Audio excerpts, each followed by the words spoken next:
Hello friends, welcome to home food recipes. આજે આપણે સાંજના નાસ્તા માટે કે પછી મહેમાનોને એઝ અ સ્ટાર્ટર સર્વ કરી શકાય એવો પૌવાનો નાસ્તો કેવી રીતે બનાવવો એ જોઈશું.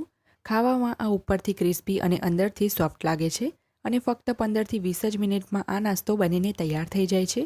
નાનાથી લઈને મોટા દરેક જણને આ નાસ્તો ખૂબ જ પસંદ આવે છે અને તમે આને પહેલેથી બનાવીને ફ્રીઝરમાં 2 થી 3 દિવસ રાખી પણ શકો છો. જ્યારે પણ ખાવાનું મન કરે ત્યારે એને ફ્રાય કરીને ખાઈ શકો છો. તો ચલો એને બનાવવાનું શરૂ કરીએ. સૌથી પહેલાં તો એક બાઉલ ઉપર મેં એક મોટો ગરણો મૂકી દીધો છે. એની અંદર આપણે 1 કપ અને એની ઉપર 1/4 કપ એટલે કે સવા કપ પૌવા ઉમેરીશું. 1 કપ પૌવા ગ્રામમાં 50 ગ્રામ થાય છે, એટલે કે સવા કપ એટલે કે આપણે 62 ગ્રામ જેટલા પૌવા લીધા છે. હવે આ પૌવાની ઉપર આપણે સાફ પીવાનું પાણી ઉમેરીશું, જેથી એ બરાબર ધોવાઈ પણ જાય અને સરસ રીતે પલળી પણ જાય.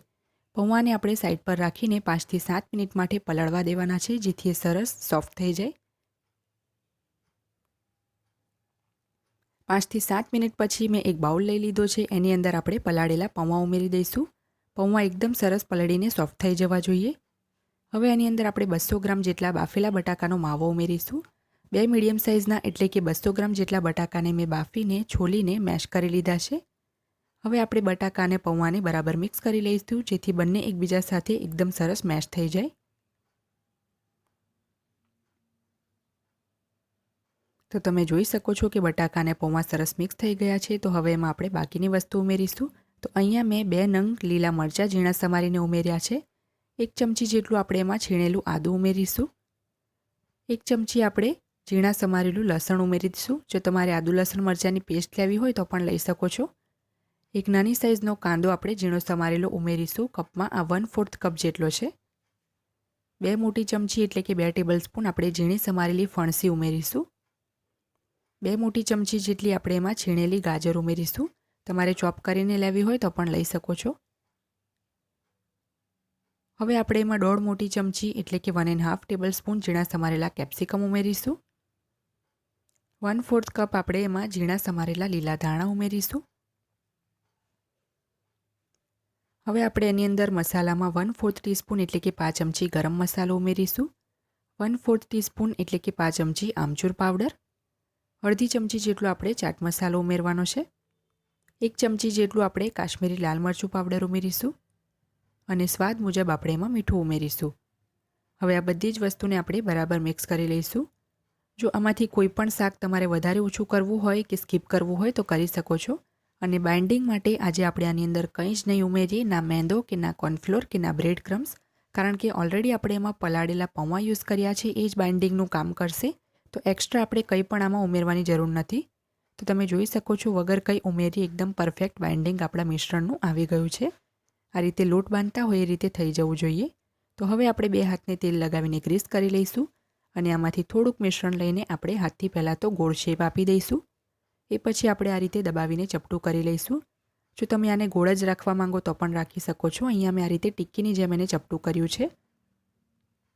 તો સેમ એ જ રીતે બધા જ મિશ્રણમાંથી મેં આ રીતનું ટિક્કી જેવું બનાવી લીધું છે. હવે આપણે આગળની પ્રોસેસ જોઈ લઈએ. અહીંયા મેં એક પ્લેટમાં થોડાક ડ્રાય બ્રેડ ક્રમ્સ લીધા છે અને બીજી પ્લેટમાં આપણે ઉમેરીશું 2 મોટી ચમચી એટલે કે 2 ટેબલસ્પૂન કોર્નફ્લોર અને 1 મોટી ચમચી એટલે કે 1 ટેબલસ્પૂન આપણે એમાં મેંદો ઉમેરીશું. 2 ચપટી જેટલું મીઠું અને 2 ચપટી આપણે કાળા મરીનો પાવડર ઉમેરીને 1/3 કપ જેટલું એટલે કે અહીંયા મેં 80 ml જેટલું પાણી લીધું છે. એ આપણે બધું જ એની અંદર ઉમેરી દઈશું અને એકદમ સ્મૂથ આપણે સ્લરી બનાવી લઈશું. તમે જોઈ શકો છો એકદમ સ્મૂથ સ્લરી બની છે. આની અંદર બિલકુલ પણ ગાંઠ ના રહેવી જોઈએ. હવે જે આપણે ટિક્કી બનાવી હતી એ આપણે આમાં ડીપ કરીશું અને સ્લરીમાં બરાબર કોટ કરી લીધા પછી આપણે એને ડ્રાય બ્રેડ ક્રમ્સમાં આ રીતે કોટ કરીશું. એક હાથ તમારે બ્રેડ ક્રમ્સ કોટ કરવા માટે સૂકો રાખવાનો છે અને બ્રેડ ક્રમ્સની રેસીપીની લિંક હું આ વિડીયોની નીચે ડિસ્ક્રિપ્શન બોક્સમાં આપી દઈશ, જેથી તમે જોઈ શકો. તો આ આપણો પૌવાનો નાસ્તો બનીને તૈયાર છે. આ જ રીતે આપણે બાકીનું બધું જ બનાવી લેવાનું છે.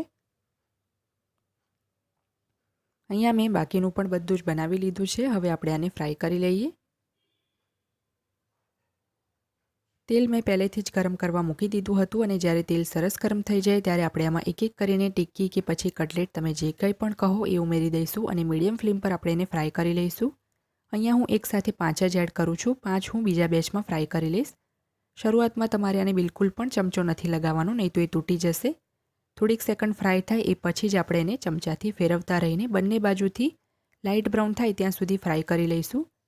એક વાતનું ખાસ ધ્યાન રાખવું કે તેલ એકદમ વધારે ગરમ હોવું જોઈએ, નહીં તો એ ખૂબ જ તેલ એબ્ઝોર્બ કરી લેશે અને તેલમાં ખુલી પણ જશે. તો એકદમ સરસ તેલ ગરમ હોય ત્યારે જ આપણે એને ઉમેરવાનું છે. તો જ્યારે એ સરસ લાઇટ બ્રાઉન થઈ જાય ત્યારે આપણે આ રીતના જારાની મદદથી એને એક ટિશ્યુ પેપર ઉપર કાઢી લઈશું અને બાકીનું બધું જ આપણે આ જ રીતે ફ્રાય કરી લેવાનું છે. તમે જોઈ શકો છો આ કેટલી સરસ ક્રિસ્પી બની છે. તો બીજી વખત ફ્રાય કરીએ ત્યારે પણ તેલ એકદમ સરસ ગરમ હોય ત્યારે જ એને ઉમેરવાનું છે. અને જો તમે આને વધારે ક્વોન્ટિટીમાં બનાવીને સ્ટોર કરવા માંગો તો આ જ સ્ટેજ ઉપર તમારે એને ડબ્બામાં ભરીને ફ્રીઝરમાં સ્ટોર કરી લેવું. જ્યારે પણ ખાવું હોય ત્યારે એને ફ્રાય કરીને તમે ખાઈ શકો છો. તો બીજો બેચ પણ ફ્રાય થઈ જાય ત્યારે આપણે એને પણ બહાર કાઢી લઈશું. તો આને પણ આપણે ટિશ્યુ પેપર ઉપર કાઢી લઈએ જેથી વધારાનું તેલ જે છે એ એબ્ઝોર્બ થઈ જાય.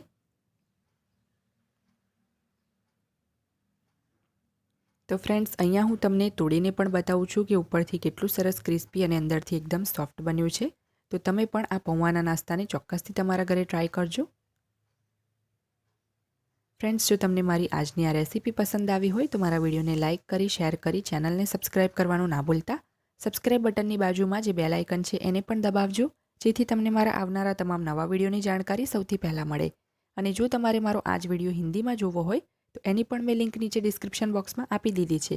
તો મળીએ નેક્સ્ટ વિડીયોમાં. ત્યાં સુધી આવજો.